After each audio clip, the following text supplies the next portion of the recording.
আসসালামু আলাইকুম ভিউয়ার্স। আশা করি আপনারা সবাই অনেক ভালো আছেন। তো যারা নতুন করে মালয়েশিয়াতে প্রবেশ করবেন তাদের জন্য আমার ২ টি কথা। আপনি যদি মালয়েশিয়াতে নতুন করে আসার জন্য যদি বসে থাকেন তাহলে ২ টি মিনিট আমাকে সময় দিয়ে যান। সেটা হচ্ছে যে মালয়েশিয়াতে আসতে হলে আপনারা কিন্তু দালালের ফাঁদে বা দালালের মিষ্টি কথায় কিন্তু ভুলে যাবেন না। ভুলে কিন্তু আপনি এজেন্ট ভিসা বা ফ্রি ভিসাতে কিন্তু মালয়েশিয়াতে বর্তমানে প্রবেশ করবেন না। যদি ভাই আপনি মালয়েশিয়াতে এজেন্ট ভিসা বা ফ্রি ভিসাতে যদি প্রবেশ করেন তাইলে কিন্তু ভাই অনেক সমস্যার ভিতরে পড়বেন। কাজ পাবেন না, ঠিকমতো খাওয়া-দাওয়া করতে পারবেন না এবং ঠিকমতো কাজের কোনো ঠিকই থাকবে না।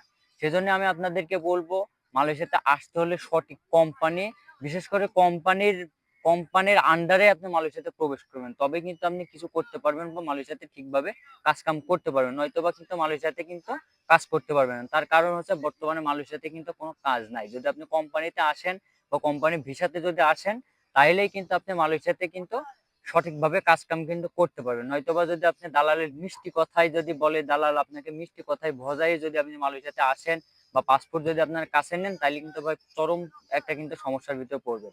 সেজন্য আপনাকে বলব যারা নতুন কলিং ভিসাতে আসবেন তারা অবশ্যই কোম্পানির আন্ডারে আসবেন। নয়তোবা কিন্তু অনেক সমস্যার ভিতরে পড়বেন। তো ভিডিওটা যদি ভালো লেগে থাকে তো অবশ্যই চ্যানেলটি সাবস্ক্রাইব করবেন এবং পাশে থাকা বেল আইকনটি প্রেস করে দিবেন। যাতে পরবর্তী এমনই নিত্য নতুন আপডেট ভিডিও সবার আগে পৌঁছে যায় আপনার কাছে। সে পর্যন্ত ভালো থাকবেন, সুস্থ থাকবেন।